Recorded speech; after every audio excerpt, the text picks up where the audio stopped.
Hello friends, my name is Shivendra Singh और आप सभी लोगों का स्वागत है मेरे यूट्यूब चैनल में जिसका नाम है लाइटिंग कैंडल। और जैसे कि आपको पता है कि मैंने एक इलेक्ट्रिकल टेक्नोलॉजी सीरीज़ स्टार्ट की है, जिसका अभी हमारा जो चैप्टर चल रहा है मेन वो है डीसी नेटवर्क थ्योरम्स। और उस चैप्टर के जो डिफरेंट टॉपिक्स हैं उसमें आज जो हम टॉपिक कवर करने जा रहे हैं वो है डेल्टा स्टार ट्रांसफॉर्मेशन। जैसा कि मैंने अपने पिछले वीडियोस में भी बताया था कि डीसी नेटवर्क थ्योरम्स क्यों यूज़ होते हैं। डीसी नेटवर्क थ्योरम्स जैसे मैथमेटिक्स में बहुत सारे थ्योरम्स होते हैं, और उन थ्योरम्स को यूज़ करके हम मैथमेटिक्स की कॉम्प्लेक्स प्रॉब्लम्स को इजीली सॉल्व कर लेते हैं। तो सेम वे में जो डीसी नेटवर्क थ्योरम्स होते हैं वो हमें हेल्प करते हैं हमारे जो इलेक्ट्रिक सर्किट्स होते हैं उनको सॉल्व करने में। इलेक्ट्रिक सर्किट को सॉल्व करने का मतलब होता है कि कोई भी एक कॉम्प्लेक्स इलेक्ट्रिक सर्किट दिया है तो उसके हर नोड पे हमें वोल्टेज पता होनी चाहिए और हर ब्रांच में करंट पता होना चाहिए। ठीक है, तो हमारे जो उन्हीं डीसी नेटवर्क थ्योरम्स में हमारा जो आज का टॉपिक है वो है डेल्टा स्टार ट्रांसफॉर्मेशन। ठीक है, डेल्टा स्टार ट्रांसफॉर्मेशन भी एक थ्योरम है जिसको यूज़ करके हम किसी भी डेल्टा नेटवर्क को उसके इक्विवेलेंट स्टार नेटवर्क में कन्वर्ट कर सकते हैं और किसी भी स्टार नेटवर्क को उसके इक्विवेलेंट डेल्टा नेटवर्क में कन्वर्ट कर सकते हैं। अब मेन बात ये आती है कि डेल्टा टू स्टार ट्रांसफॉर्मेशन की जरूरत क्यों है, मतलब क्यों ऐसी जरूरत है कि हमारा जो डेल्टा नेटवर्क है उसको स्टार में या स्टार को डेल्टा में कन्वर्ट करना है। अभी जैसा आप देखोगे इसमें भी हम देखेंगे और अगले एक वीडियो में जिसमें हम कुछ एग्जाम्पल प्रॉब्लम्स लेंगे डेल्टा टू स्टार और स्टार टू डेल्टा ट्रांसफॉर्मेशन पे। तो उसमें हम देखेंगे कि अगर मान लीजिए हमारा कोई कॉम्प्लेक्स सर्किट है और जिसमें हमारा एक जगह डेल्टा बन गया है अगर, तो वहाँ पे हमारे लिए उसको सॉल्व करना डिफिकल्ट हो जाता है। लेकिन जैसे ही हम उसको इक्विवेलेंट स्टार नेटवर्क में कन्वर्ट करते हैं तो वो इजीली सॉल्व हो जाता है। ठीक है, तो इसीलिए अल्टीमेटली डेल्टा टू स्टार और स्टार टू डेल्टा ट्रांसफॉर्मेशन का पर्पस यही है कि हम एक कॉम्प्लेक्स इलेक्ट्रिक सर्किट को इजीली सॉल्व कर सकें। ठीक है, अब इसमें सबसे पहले बात ये आती है कि what is the delta network and what is the star network. ठीक है, तो अभी मान लीजिए यहाँ पे अभी हमारा क्योंकि करंटली तो हम केवल जो हमारा कंपोनेंट है रेजिस्टेंस उसी को हम हैंडल कर रहे हैं। तो मान लीजिए हमारा एक रेजिस्टेंस है, तो हमारे हर रेजिस्टेंस के दो टर्मिनल होते हैं। मान लीजिए ये नंबर 1 और नंबर 2 टर्मिनल है। ठीक है, तो जैसा रेजिस्टेंस है, रेजिस्टेंस के हमारे एक पैसिव कंपोनेंट है और रेजिस्टेंस के केस में नॉर्मली हम किसी भी टर्मिनल को 1 बोल सकते हैं, 2 बोल सकते हैं। ठीक है, तो मान लेते हैं मान लीजिए 3 हमारे रेजिस्टेंसेज हैं। मान लीजिए R1 एक रेजिस्टेंस है, R2 एक रेजिस्टेंस है और R3 एक रेजिस्टेंस है। ओके, तो अगर मान लीजिए इनको एक काम करते हैं, हम स्मॉल r से रिप्रेजेंट करते हैं ताकि कंफ्यूजन ना हो, क्योंकि बाद में हम जो स्टार नेटवर्क के रेजिस्टेंसेज हैं उनको हम कैपिटल R1, कैपिटल R2 और कैपिटल R3 से रिप्रेजेंट करेंगे। ठीक है, तो मान लीजिए हमारा एक रेजिस्टेंस है R1, एक R2, R3, उनके सबके दो दो टर्मिनल है। तो let us give names to these terminals 1 2 1 2 1 2। ठीक है, तो डेल्टा नेटवर्क क्या होता है कि अगर हमारे पास ये जो 3 रेजिस्टेंसेज है, 3 कंपोनेंट्स हैं, अगर हम उन्हें इस तरीके से कनेक्ट करें कि एक कंपोनेंट का सेकंड टर्मिनल दूसरे कंपोनेंट के फर्स्ट टर्मिनल से कनेक्ट हो, सेकंड कंपोनेंट का सेकंड टर्मिनल थर्ड कंपोनेंट के फर्स्ट टर्मिनल से कनेक्ट हो और थर्ड कंपोनेंट का सेकंड टर्मिनल फर्स्ट कंपोनेंट के फर्स्ट टर्मिनल से कनेक्ट हो, तो ये डेल्टा नेटवर्क बन जाएगा। कैसे, जैसे देखते हैं यहाँ पे मान लीजिए हमारा ये R1 है, इसका ये टर्मिनल 1 था, ये टर्मिनल 2 है। अगर हमने इसका 1 टर्मिनल अपने रेजिस्टेंस R2 के सेकंड टर्मिनल से कनेक्ट कर दिया और R2 का सेकंड टर्मिनल, ये R2 का फर्स्ट टर्मिनल है, ये R2 का सेकंड टर्मिनल है, और R2 का सेकंड टर्मिनल जो है वो हमने R3 के फर्स्ट टर्मिनल से कनेक्ट कर दिया और R3 का सेकंड टर्मिनल हमने R2 का सेकंड टर्मिनल R3 के फर्स्ट टर्मिनल से कनेक्ट कर दिया। एक मिनट, R2 का सेकंड टर्मिनल यहाँ पे, R2 का फर्स्ट ये है, तो R1 का फर्स्ट टर्मिनल R2 के सेकंड टर्मिनल से, R2 का फर्स्ट टर्मिनल जो है वो या हम इसको ऐसे कहें कि R1 का, लेट अस से this is first this is second, तो R1 का सेकंड टर्मिनल R2 के फर्स्ट टर्मिनल से, R2 का सेकंड टर्मिनल R3 के फर्स्ट टर्मिनल से और R3 का सेकंड टर्मिनल R1 के फर्स्ट टर्मिनल से। अगर ये कनेक्शन इस तरीके से है और इनको हमने मान लीजिए कोई नाम दे दिया A, this is A, this is B, this is C, तो हम कह सकते हैं कि ABC जो है that is a delta network. Okay, तो हम बोलेंगे कि ये डेल्टा नेटवर्क है। मतलब क्या है, हमारे वी हैव 3 कंपोनेंट्स और हर कंपोनेंट के 2 terminal, first terminal second terminal. तो अगर पहले कंपोनेंट का सेकंड टर्मिनल सेकंड कंपोनेंट के फर्स्ट टर्मिनल से, सेकंड कंपोनेंट का सेकंड टर्मिनल थर्ड कंपोनेंट के फर्स्ट टर्मिनल से और थर्ड कंपोनेंट का सेकंड टर्मिनल फर्स्ट कंपोनेंट के फर्स्ट टर्मिनल से अगर कनेक्टेड है तो this is a delta network. अब स्टार नेटवर्क क्या होता है, स्टार नेटवर्क में क्या है, मान लीजिए अगर हम तीनों रेजिस्टेंस यानी तीनों कंपोनेंट का टर्मिनल नंबर 1 अगर तीनों रेजिस्टेंस का टर्मिनल नंबर 1 हम एक ही पॉइंट पे ज्वाइन कर दें और इस पॉइंट को कॉमन पॉइंट, इसको हम कॉमन पॉइंट बोलते हैं, सी बोल दें, या हम इसको एन से न्यूट्रल पॉइंट बोल दें, ठीक है, कॉमन पॉइंट बोल दें या न्यूट्रल पॉइंट बोल दें, तो तीनों कंपोनेंट का टर्मिनल 1 एक जगह पे ज्वाइन हो गया कॉमन पॉइंट पे, और सेकंड टर्मिनल उनका सेपरेट हो गया। तो अगर हमारे पास इस टाइप का नेटवर्क, इस टाइप का अरेंजमेंट जो बनता है, उसको हम बोलते हैं star network. This is delta network, this is star network, ठीक है। अभी यहाँ पे अभी करंटली हम केवल रेजिस्टेंस का केस ले रहे हैं, इसलिए हमें लग रहा है कि 1 और 2 मैटर नहीं करता, क्योंकि रेजिस्टेंस में किसी भी टर्मिनल को आप 1 कर दो, कह दो, किसी भी टर्मिनल को हम 2 कह दें, तो फर्क नहीं पड़ता। लेकिन ये जो हमारा डेल्टा नेटवर्क और स्टार नेटवर्क की जो टोपोलॉजी है, वो हमारी जैसे कपल्ड इंडक्टर्स है। मान लीजिए हमारा कोई 3 फेज ट्रांसफार्मर है, तो 3 फेज ट्रांसफार्मर में भी क्या होता है, 3 फेज ट्रांसफार्मर में मान लीजिए हमारा, ये मान लीजिए हमारे R phase, Y phase, B phase है, और ये हमारा न्यूट्रल का टर्मिनल है कॉमन।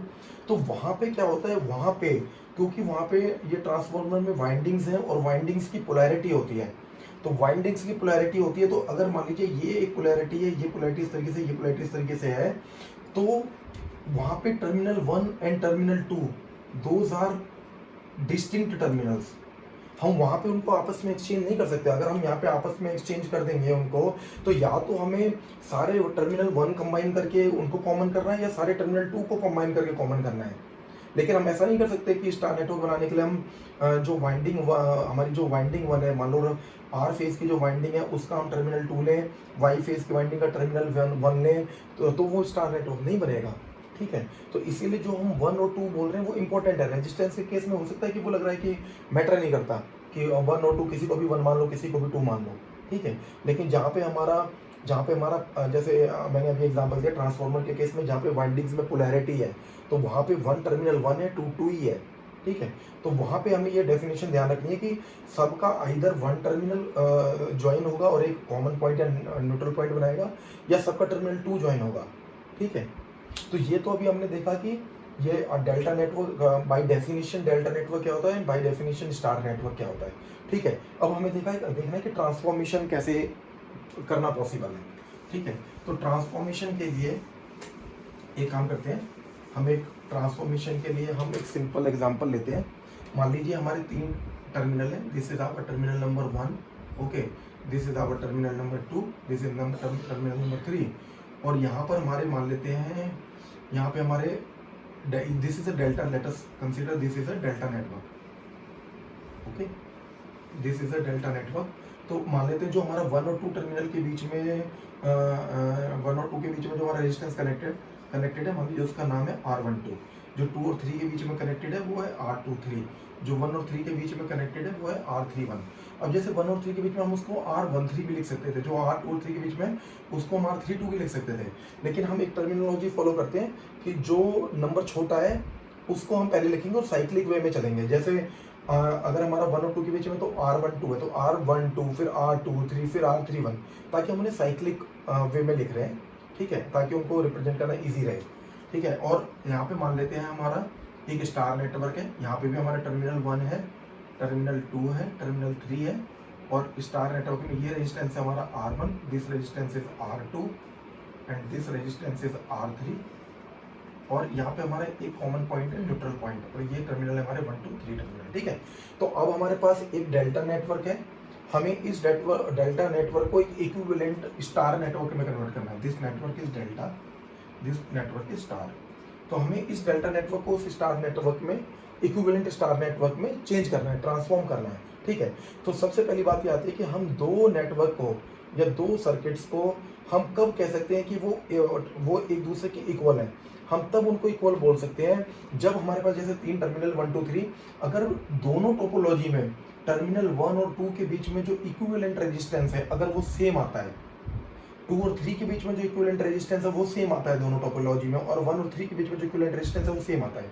अगर वो रेजिस्टेंस दोनों टोपोलॉजीज में सेम है तो हम कह सकते हैं कि both the networks are equivalent to each other, ठीक है। तो अभी हम देखें, अब लेट अस सपोज कि हम निकालते हैं रेजिस्टेंस बिटवीन टर्मिनल 1 एंड 2 क्या होगा, ओके। मान लेते हैं resistance between terminals 1 and 2, 1 and 2 के बीच में अगर हम रेजिस्टेंस देखें तो क्या होगा, अगर हम देखें स्टार नेटवर्क में क्या होगा 1 और 2 के बीच में, ठीक है, 1 और 2 के बीच में व्हेन 3 इज ओपन, तो this resistance is R1 plus R2। और अगर हम डेल्टा नेटवर्क में देखें तो क्या है, 1 और 2 के बीच में अगर हम देखें तो दो पैरेलल ब्रांचेज हैं, एक ब्रांच है R12 रेजिस्टेंस और दूसरी ब्रांच है R31 प्लस R23। तो हम डेल्टा नेटवर्क में अगर देखें तो resistance between terminals 1 and 2 is R12 in parallel combination with R23 plus R31, ठीक है। तो हमें पता है, और हमें पैरेलल कॉम्बिनेशन ऑफ रेजिस्टेंसेज में हमें पता है कि अगर हमारा R12 एक रेजिस्टेंस है that is in parallel with R23 plus R31, तो this will be equal to R12 multiplication of resistances divide by summation of resistances, R12 plus R23 plus R31, ठीक है। तो इसको हम लिख सकते हैं, तो R1 plus R2 is equal to हो गया हमारा R12 into R23 plus R31 divided by R12 plus R23 plus R31। Okay, let us consider this equation as equation number 1। Okay, तो सेम वे में अगर हम निकालें रेजिस्टेंस बिटवीन टर्मिनल्स 2 एंड 3, ठीक है, रेजिस्टेंस बिटवीन टर्मिनल्स 2 एंड 3 के बीच में अगर हम निकालते हैं तो सेम तरीके से हम क्या कह सकते हैं, R2 प्लस R3, ठीक है, दिस इज इक्वल टू, अगर हम पहले इक्वेशन नंबर 1 को गौर से देखें तो सबसे पहले जो हमारा डिनोमिनेटर है, डिनोमिनेटर में तो सिंपल सी बात है, तीनों रेजिस्टेंसेस का समेशन आ गया, तो डिनोमिनेटर तो सेम रहेगा, ठीक है। ऊपर अगर हम देखें तो अगर हम रेजिस्टेंस निकाल रहे थे बिटवीन टर्मिनल 1 एंड 2, तो उन टर्मिनल के बीच में जो रेजिस्टेंस है R12 वो एज इट इज आ रहा है, और बाकी जो दो रेजिस्टेंसेस हैं उनका समेशन ऊपर आ रहा है, ठीक है। तो अगर 2 और 3 के बीच में अगर हम देखें बिटवीन टर्मिनल 2 एंड 3, तो R23 हमारा डायरेक्ट आएगा और बाकी जो दो रेजिस्टेंसेज हैं उनका समेशन आ जाएगा, तो बाकी दो रेजिस्टेंसेज क्या बच गए, R31 प्लस में R12। तो इस इक्वेशन को late us consider this equation is equation number 2, ठीक है। अब अगर हम टर्मिनल नंबर 1 एंड 3 के बीच में अगर हम रेजिस्टेंस देखें तो that is R3 plus R1, this is equal to, same way में यहाँ R31 और सॉरी यहाँ पे डिनोमिनेटर भी होगा R12 plus R23 plus R31, okay.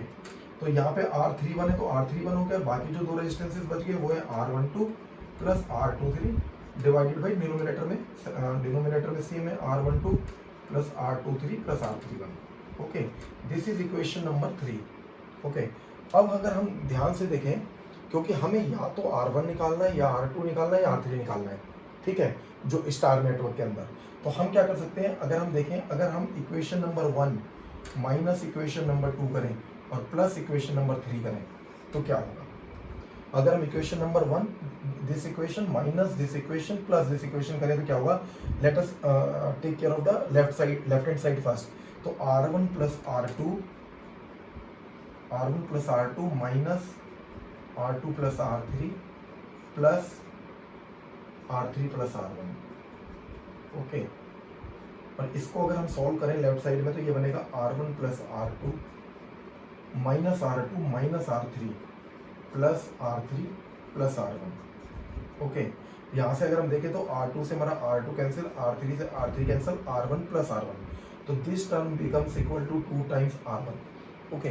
तो ये हमारी ये टर्म क्या बन गई, this term is equal to 2 times of R1, ठीक है। तो मैं थोड़ा सा यहाँ पे रब करता हूँ क्योंकि मेरे को स्पेस चाहिए इसको सॉल्व करने के लिए, ओके, ठीक है। तो ये तो हो गई लेफ्ट हैंड साइड। अगर हम राइट हैंड साइड की बात करें तो हम क्या कर रहे हैं, this equation number 1 plus equation number 2 minus equation number 1 minus equation number 2 plus equation number 3। तो अगर हम फर्स्ट इक्वेशन को देखें तो हम क्या करें, न्यूमरेटर को थोड़ा एक्सपेंड कर लेते हैं मल्टीप्लिकेशन करके। तो पहली इक्वेशन से हमारा बनेगा R12 R23 plus R12 R31, okay, ये टर्म आ गई। दूसरी इक्वेशन से हम देखें, हम क्योंकि माइनस भी कर रहे हैं तो मल्टीप्लिकेशन भी होगा और टर्म के आगे माइनस भी लगेगा, तो minus R23 R31 minus R23 R12, क्योंकि ये R23 R31 R23 R12। Third equation plus हो रही है तो केवल सिंपली मल्टीप्लिकेशन कर दें, तो ये आ गई हमारी R31 R12 plus R31 R23, okay. और डिवाइड में तो हमें पता है कि डिवाइड में हमारा सिंपल समेशन है R12 plus R23 plus R31, okay. Left hand side हमें याद रखनी है कि लेफ्ट हैंड साइड हमारी क्या है कि 2R1, this is equal to, अब राइट हैंड साइड में अगर हम देखें 1 2 2 3, तो क्या कोई टर्म ऐसी है जो 1 2 2 3 है? तो R12 R23 R12 R23, this one with positive sign, this one with negative sign, they will cancel out, okay.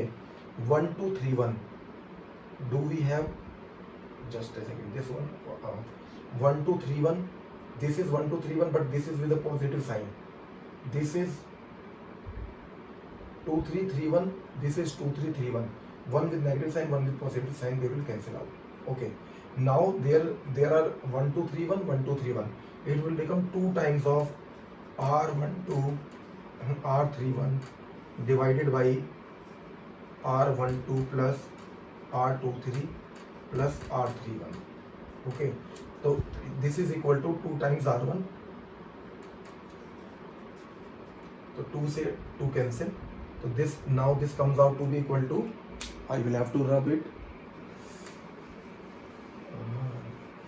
clear it, okay.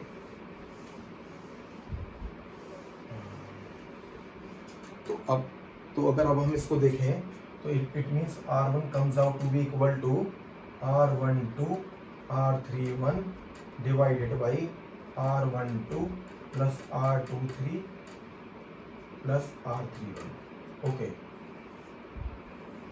So this is the formula for the equivalent star resistance from the delta resistances. तो इसको याद करने के लिए अगर हम आसानी से देखें तो R1 अगर हमें कैलकुलेट करना है for the star network, this R1 equal to, तो वन टर्मिनल के साथ जो भी रेजिस्टेंसेज है, जैसे 1 2 है 3 1 है, तो मल्टीप्लीकेशन ऑफ दोज रेजिस्टेंसेज, यानी R1 निकाले तो R1 is equal to R12 into R31 divided by sum of all the 3 resistances, ठीक है। तो ये हमारी इक्वेशन नंबर मान लो हो गई 4। तो सेम वे में अब हमें ये पता लगे, तो सेम वे में अगर हमें R2 निकालना है तो this will be equal to second terminal से कौन कौन से रेजिस्टेंसेज है उनका multiplication, that is R12 into R23 divided by summation R12 plus R23 plus R31, okay. This is equal to R2, this is equation number 5। Same way for R3, this is equal to, R3 के लिए अगर हम देखें तो R23 into R31 divided by summation R12 plus R23 plus R31, this is equal to R3, this is equation number 6, okay.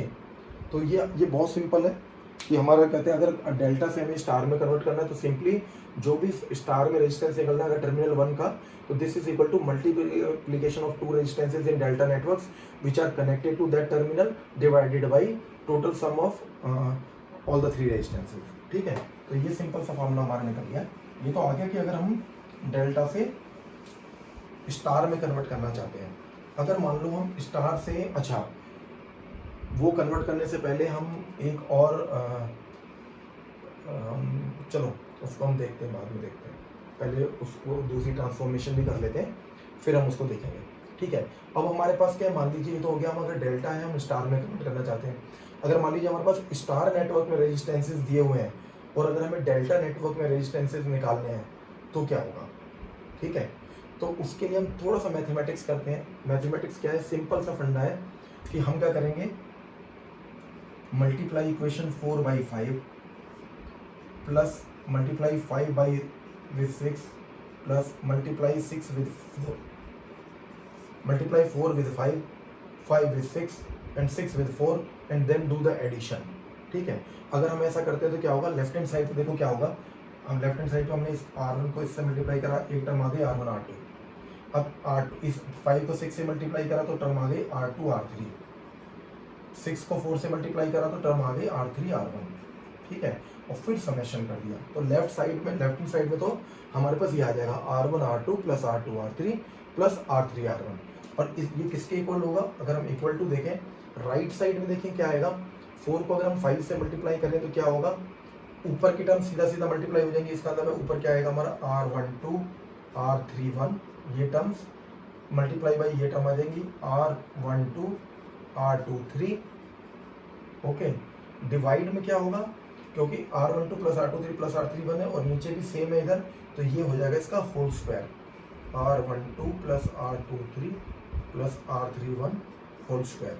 ठीक है, ये दो टर्म मल्टीप्लाई करी तो ये होल स्क्वायर आ गया।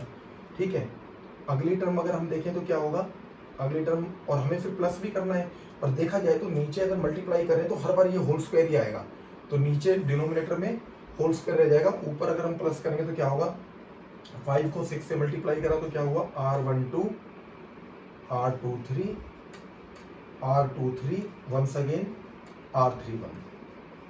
ठीक है, प्लस अब इक्वेशन 6 को अगर 4 से मल्टीप्लाई करें तो क्या होगा, R12 this one R31 multiply by R23 और R31। ठीक है, तो ऊपर की टर्म में अगर हम एक चीज ध्यान से देखें तो फर्स्ट टर्म में R12 दो बार आ रहा है, दूसरी में R23 दो बार है, तीसरी में R31 दो बार है। ठीक है, तो अगर हम क्या करें, अगर हम इनमें से हम कॉमन ले लें R12 R23 R31, ये अगर हम कॉमन ले लेते हैं ऊपर 1 2 2 3 3 1, तो पहली टर्म से बचेगा R12, दूसरी टर्म से बचेगा R23, तीसरी टर्म से बचेगा R31, क्योंकि ये पहले में 1 2 दो बार है, दूसरे में 2 3 दो बार है, तीसरे में 3 1 दो बार है, तो ये बचेगा, और डिवाइडेड बाई हमारा है R12 plus R23 plus R31 का होल स्क्वायर। तो ये जो पूरी टर्म है समेशन की, वो इस होल स्क्वायर से कैंसिल हो जाएगी। ठीक है, होल स्क्वायर से कैंसिल हो जाएगी, तो अब हमारे पास क्या बचेगा, उनको हम ऐसे रखते हैं, केवल इसको हम रब करते हैं। ठीक है, ओहो ठीक है, कोई बात नहीं, लेफ्ट हैंड साइड ये किसके इक्वल आया था, ये इक्वल आया था R1 R2 plus R2 R3 plus R3 R1 के। ठीक है, क्योंकि हमने इस तरीके से मल्टीप्लाई करा था और मल्टीप्लाई करके हमने इस तरीके से सॉल्व कर दिया था। ठीक है, तो ये अब इसको अगर हम देखें, this term left hand side पे ये टर्म है, राइट हैंड साइड की टर्म देखें तो हमारा वो कैंसिल होकर ये बचा है। अब ये जो हमारी इक्वेशन बची है R12 R23 R31 divide by this, इस इक्वेशन को अगर हम चाहें तो R12 लिखो मल्टीप्लाइड बाई जो R23 R31 डिवाइड बाई ये बचा है R23 R31 divide by this whole term, the reminder this term R12, केवल R12 को अगर हम निकाल दें तो बच गया R23 into R31 divided by R12 plus R23 plus R31। अच्छा, इसको हम एक काम करते हैं, यहाँ लिख लेते हैं, R12 को सेपरेट लिखा, R23 R31 और डिवाइडेड बाई हमारा बच गया R12 plus R23 plus R31। तो ये जो हमारी टर्म है, इस टर्म को अगर हम देखें इक्वेशन नंबर 6 से हम इसको पूरी टर्म को लिख सकते हैं R3। ठीक है, तो इस टर्म को हमने क्या लिखा, इस टर्म को हमने लिख दिया R3। तो इसका मतलब है R1 R2 plus R2 R3 plus R3 R1, this becomes equal to R12 into R3। ठीक है, तो अब मैं इसको राइट साइड पे जो है इसको पूरे को रब कर सकता हूँ। ठीक है, इस पूरे को हम रब कर देते हैं।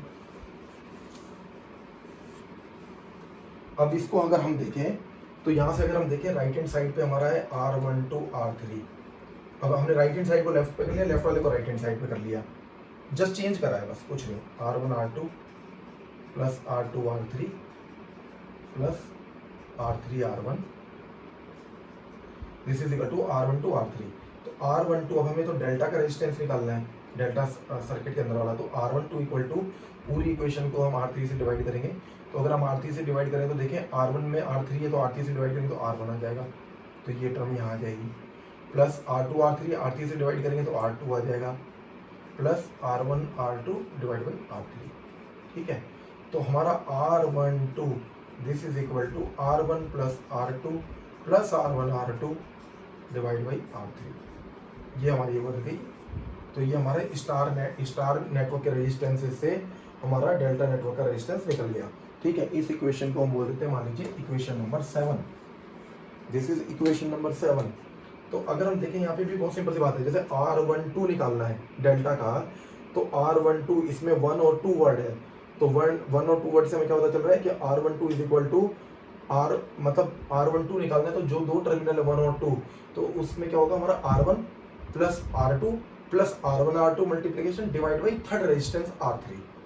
ठीक है, यानी कि हमारा क्या है, हमें R12 निकालना है 1 और 2 के बीच में, तो this is equal to R1 plus R2 plus R1 R2 divide by R3। ठीक है। तो सेम वे में ऐसी अगर हमें R12 के बाद हमें R23 निकालना है तो this will be equal to R2 plus R3 plus R2R3 divided by R1, ठीक है।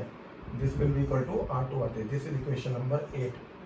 Same way R31 this will be equal to R3 plus R1 plus R3R1 divided by R2, तो इससे हमारा R31 निकल जाएगा।